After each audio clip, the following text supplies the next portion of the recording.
I want to introduce to you Ed Cottrell. He volunteers for the museum by being present, telling his story, and doing everything we ask him to do to help us to fulfill our mission. He is one of the youngest people I know, and we celebrated with him his 100th birthday in January. Mr. Ed Cottrell.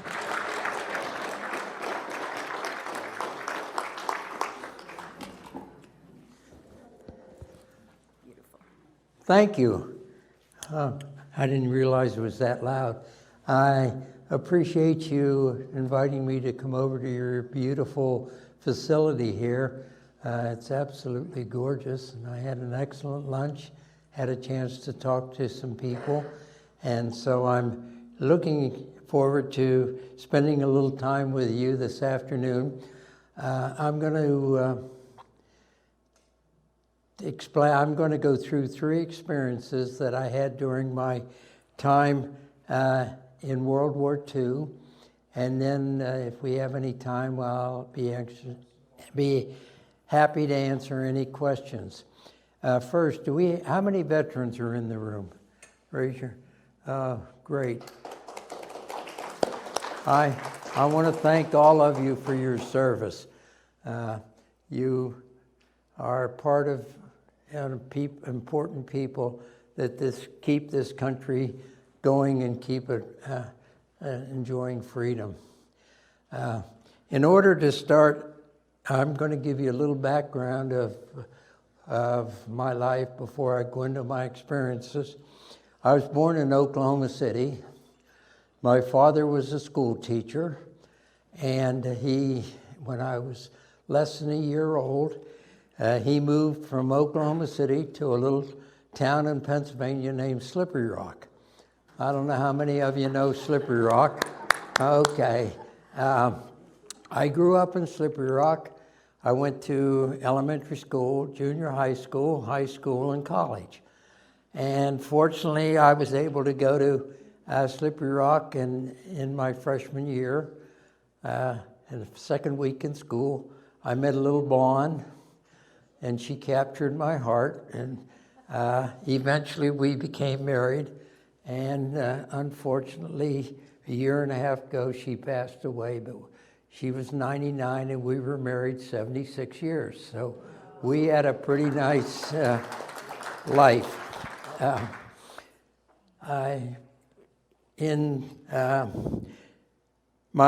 Between my freshman and sophomore year at college, the government offered a program called the Civilian Pilots Training Program. And any person in college could go into that program. So I took advantage and went to Sharon, which was about 30 miles from Slippery Rock, and took 30 hours in a Piper Cub and got my license. And that just whet my appetite for flying. Between my sophomore and junior year, I was told by the draft board that I was going to be drafted. So if I wanted to do something, I better do it fast.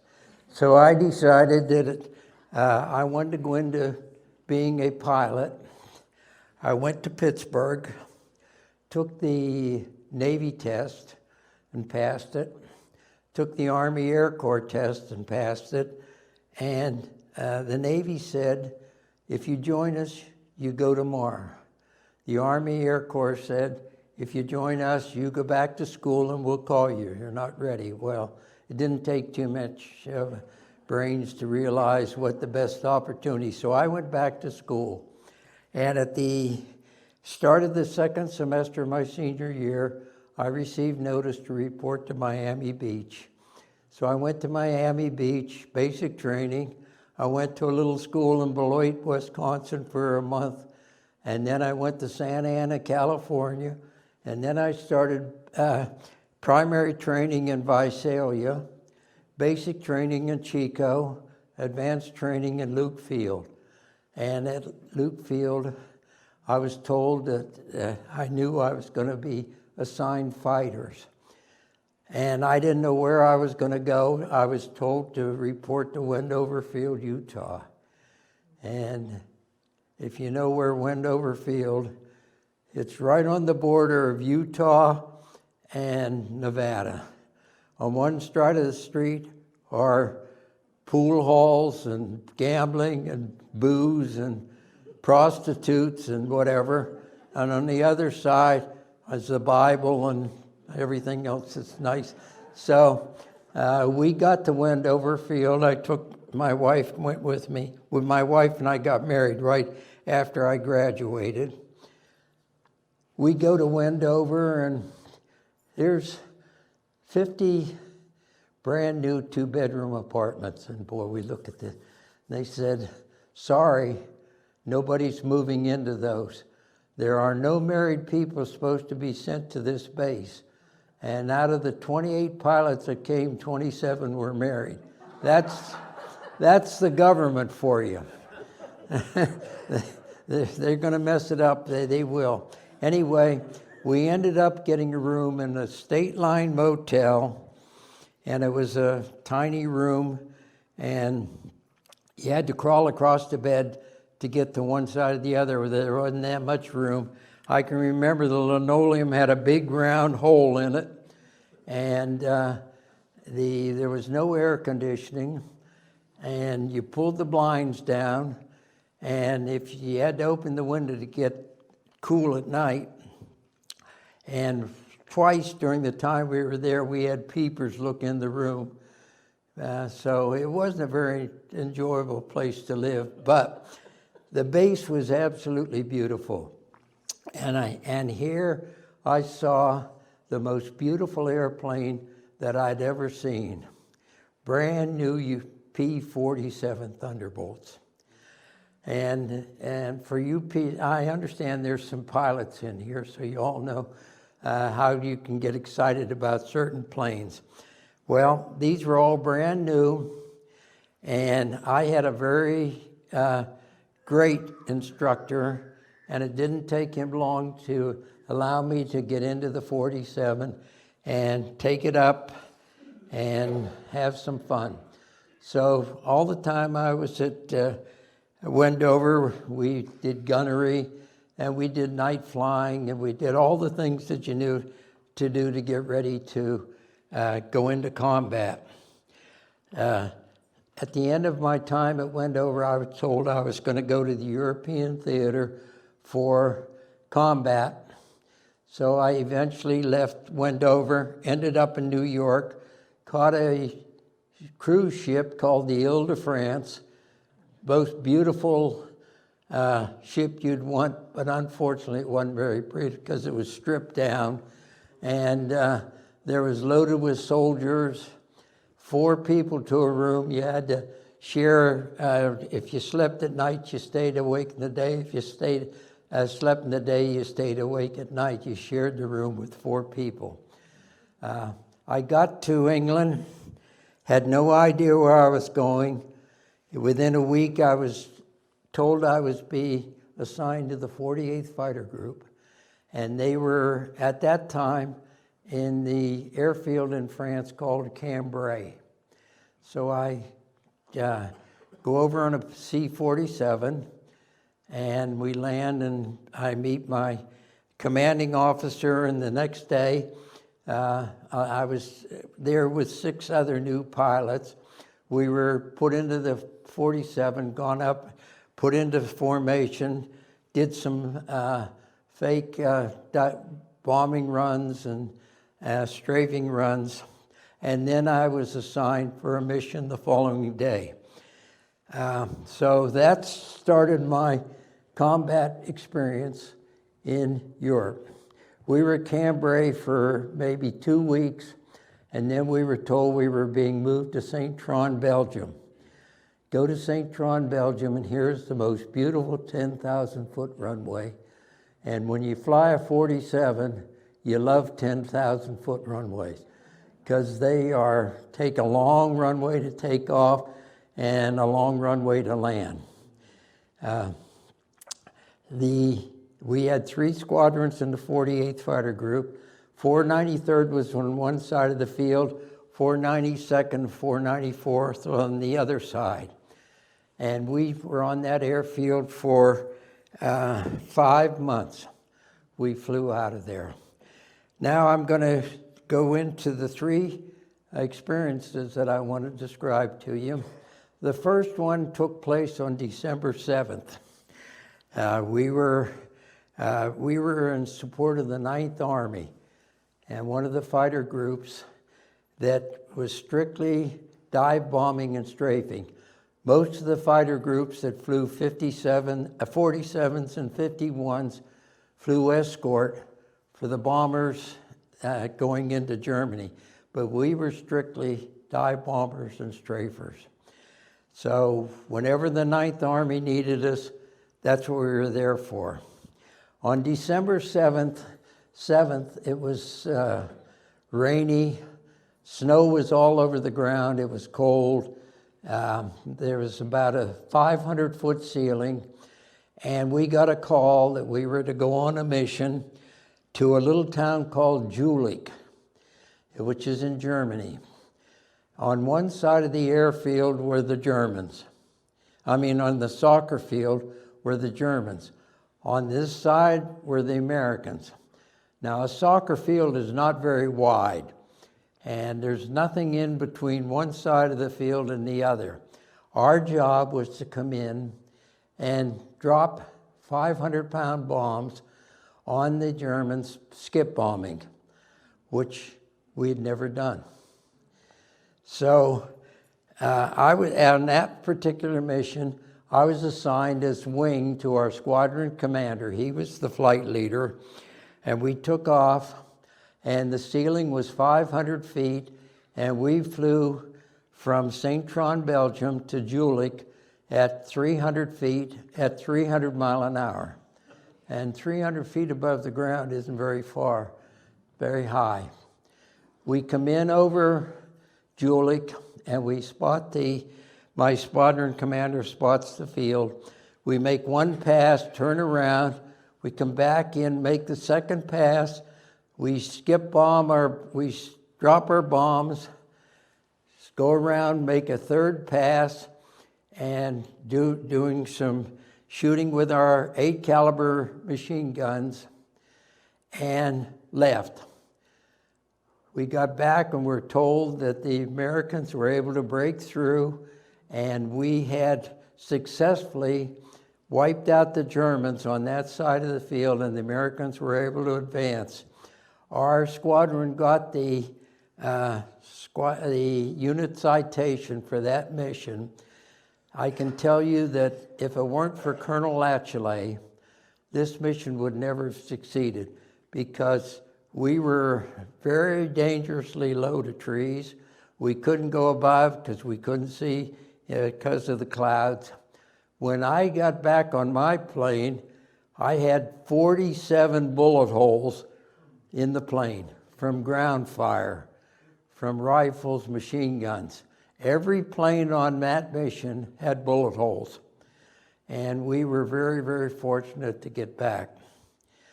The second experience I want to talk about took place on December 17th, which was just the day that the Battle of the Bulge started. And I think all of you probably have heard a lot about the Battle of the Bulge. St. Tryon, Belgium was the closest airfield to Bastogne. We were probably 20 minutes by air and probably a little over an hour and a half by car. On December 17th, it was a pretty nice day. We had about 2 feet of snow on the ground. It was very, very cold, extremely cold. Our mission was to go and find some Tiger tanks that were reported to be between Cologne and Koblenz, which are cities in Germany. So we take off. There are 12 of us on the mission, and we're flying over, and my squadron commander, Colonel Latchley, again, I was his wingman, and we spot a group of Tiger tanks in a woods down near Koblenz.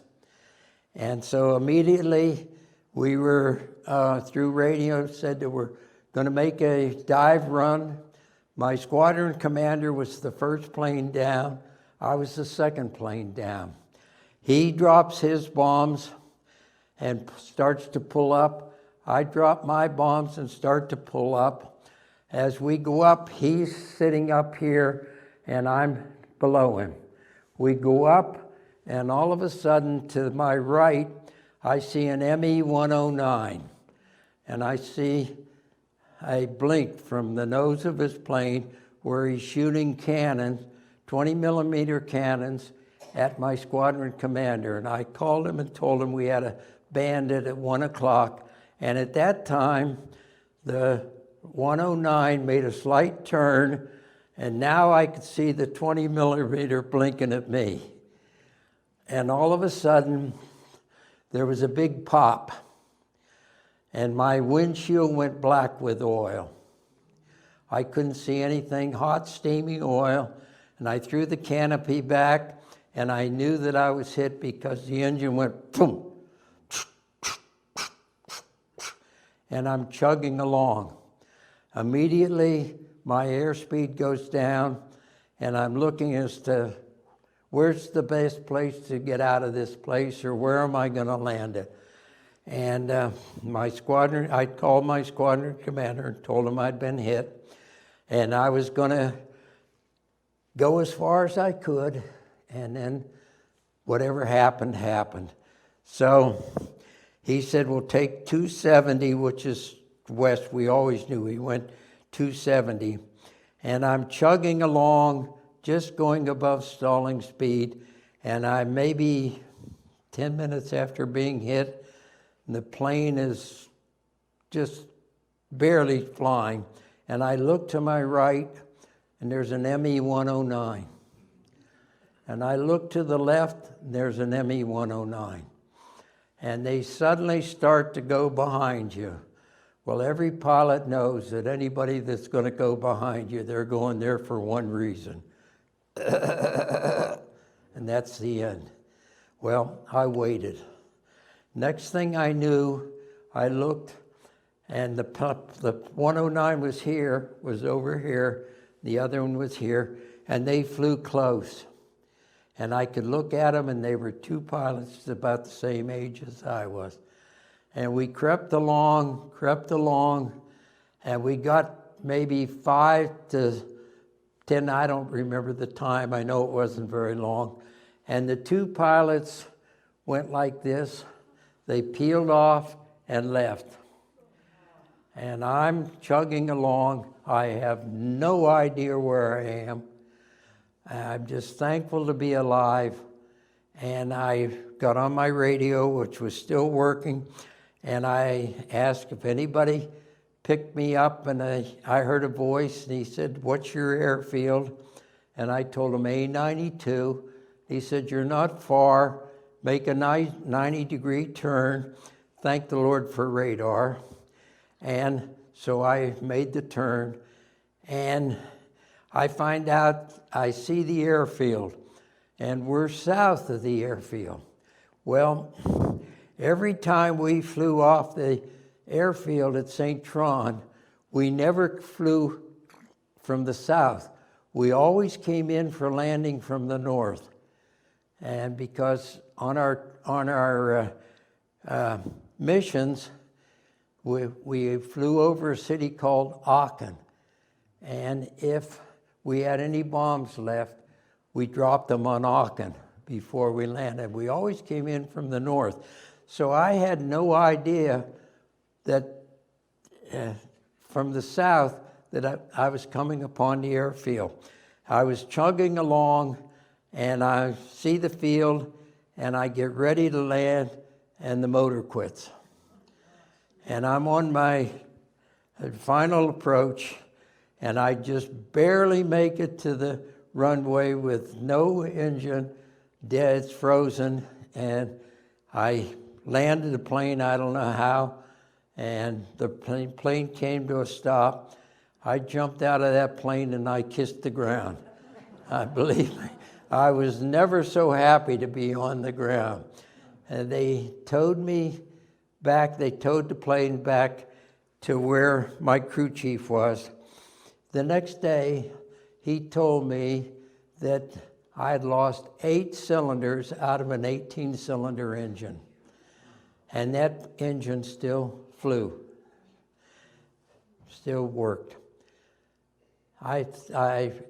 Later on in my life, I got in touch with Pratt & Whitney and thanked them for making that engine. It's a great engine. It's an R2800 with 2,000 horsepower. But anyway, on that day, I lost one of my roommates. There were 7 of us lived in a room, and on December 17th, one of my roommates, Second Lieutenant Art Summers, was hit by an ME-109, shot down. He bailed out. He was captured by the SS and killed. The SS interrogated him, and then they killed him. So I didn't know about that until the next day, because I was still being interrogated by our intelligence people, and I didn't realize it until I got to the room and there was an empty bed. The third experience I want to talk about was on January the 1st, 1945. Bastogne, the Battle of the Bulge was taking place. For a week, we were not allowed, we could not fly.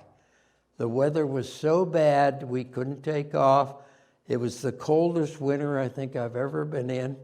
I think of the poor infantry guys that were out around Bastogne that had no shoes, were living in foxholes, had no food, freezing to death. And fortunately, I'm in a room that it's not the warmest in the world, but at least it's a lot warmer than being out in the ground.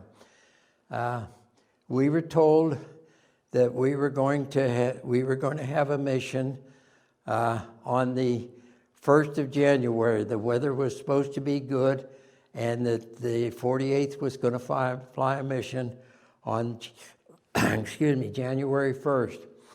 I was told that the afternoon before, I would not be on the mission, but I would be assigned one of the 4 planes on runway alert.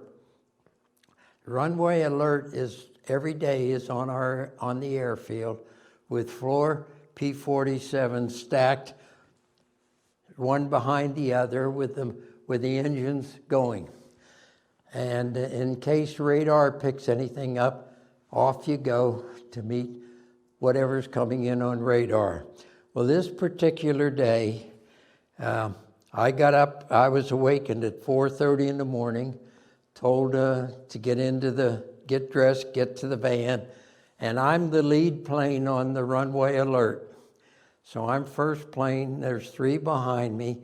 We have our engines going, it's just daylight, and all of a sudden, I see 8 planes come in over the end of the runway in 2, 2, 2, and 2.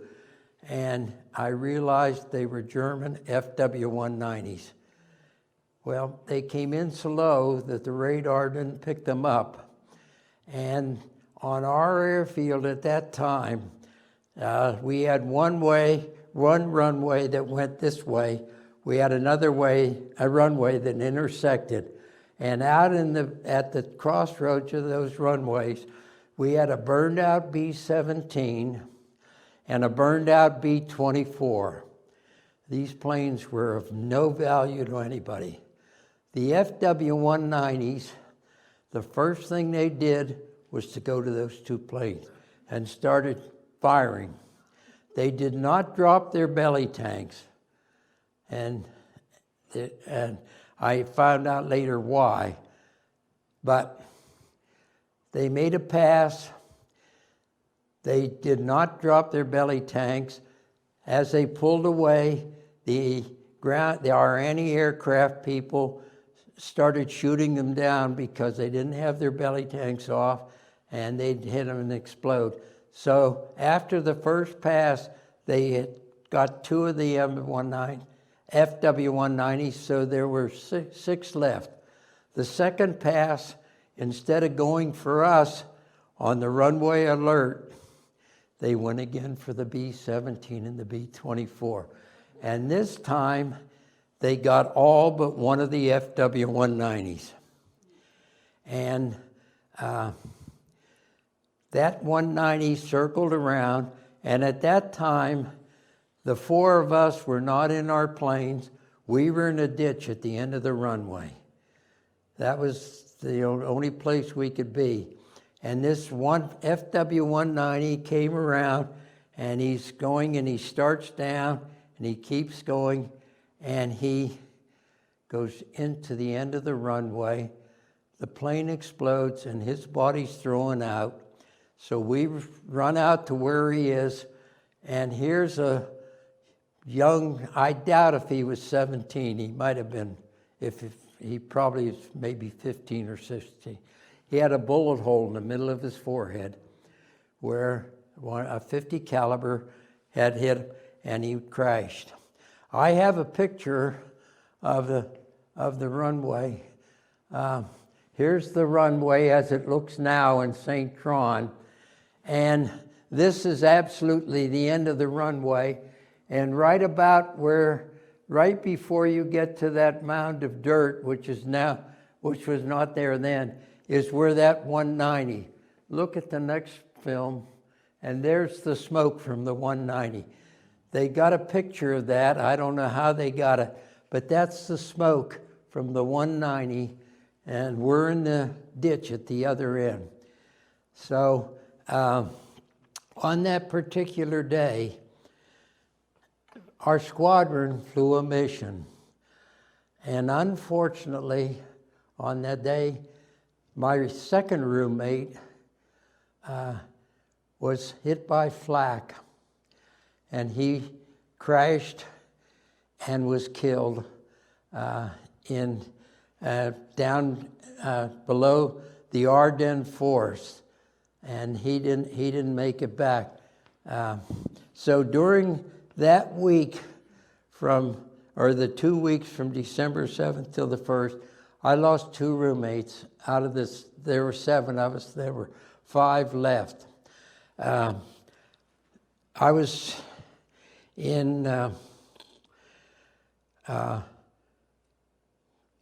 last October, I had a chance to go back to St. Tryon, Belgium, and with a group of World War II veterans, and without knowing, after we visited St. Tryon, we were on a bus where we were going to go to Bastogne. The van stopped at this airfield,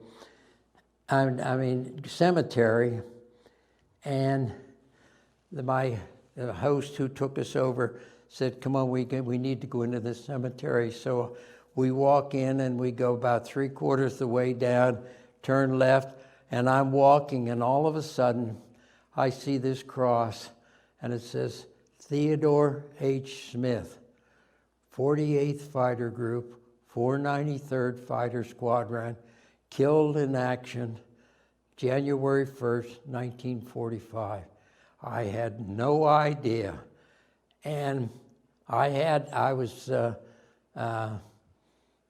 stunned, and I knelt. So this is the picture that was taken. I had no idea this picture was taken. It went on the internet.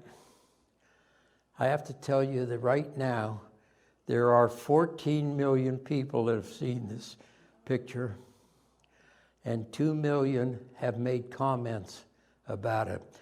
This is the cross of my roommate, and I was fortunate enough, again, to make some contact with some of his younger relatives, and so I've been in contact with them since I came back from that. But this is a reminder that war is not fun. There are a lot of bad things about war. Now, there are also a couple good things, too. I'm going to show you one. Here's a picture of the 48th, 493rd, the 9th Air Force in February had a basketball tournament. Every airfield had a basketball nets where you could shoot baskets or you could play pickups. And so they had a tournament. And our squadron came to Paris, and we won the tournament. In the 48th Fighter Group, we had 5 college basketball players. And the big one is 6'7". The one looking to my right is my armorer. He's 6'5", and I'm this is one of my radio men, and he's a little bit bigger than I am. I'm the shorty. But because I was the only officer in the group, I was sort of nominated to be the captain. I don't know why. But anyway, we won the 9th Air Force, and that's our trophy that we won. And so we had a lot of fun doing that. Our squadron had 2 officers' team and 3 enlisted teams. So we got to play a lot of basketball when we weren't flying. So there were times when we it wasn't all serious business. Okay, I'm going to stop now. Do any of you have any questions? I'd be happy to answer to you. I hope that you've enjoyed some of the experiences I had, and I can again thank you for allowing me to be here. Yes, sir. All I've got to say is you've got a brilliant mind and your memory.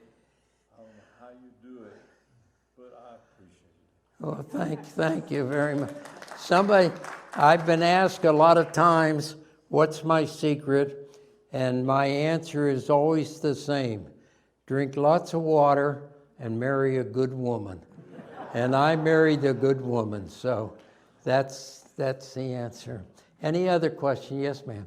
Where were you on VE Day? I was in Nuremberg, and that was, May 7th? And I flew my 65th mission on May 5th, which was a breeze, because all we were out was taking pictures and making sure that we knew the war was just about over. And on VE Day, they made an announcement that any individual in the 48th Fighter Group pilot that had 65 or more missions had their choice to either go to Japan or go home.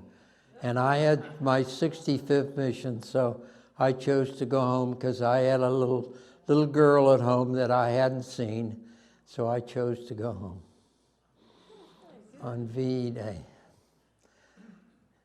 Yes, sir. You said the belly tanks didn't get dropped.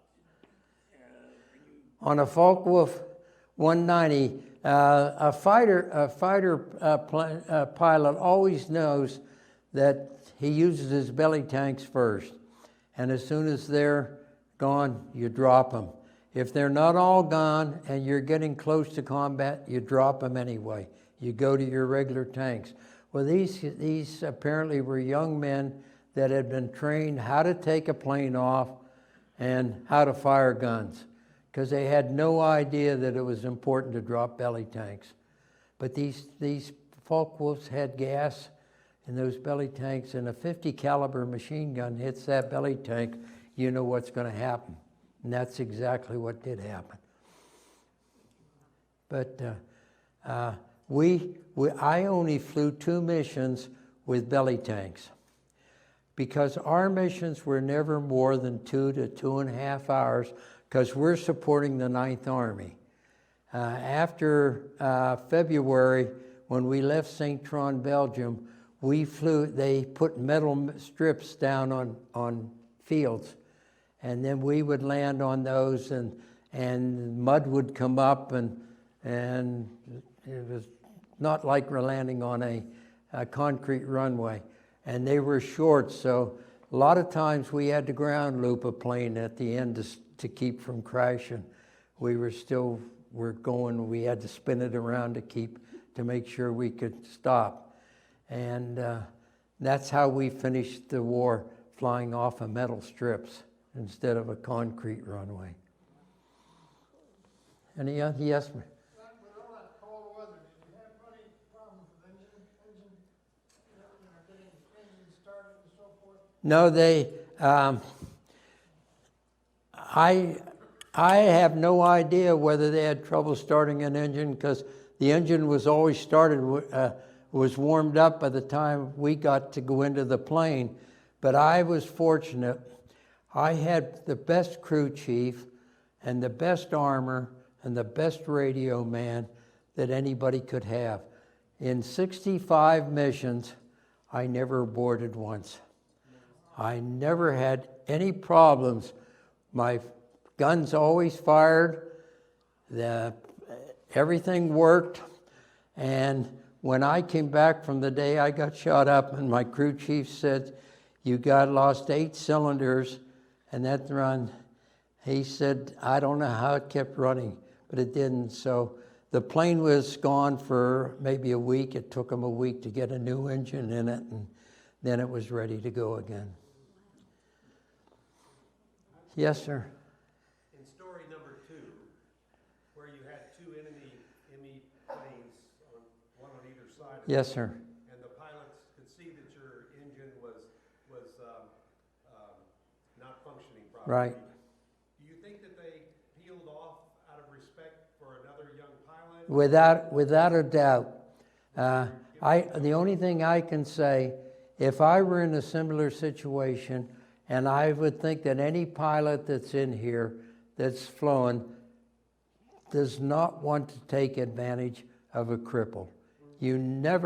I would never try to take advantage of anybody that can't defend themselves.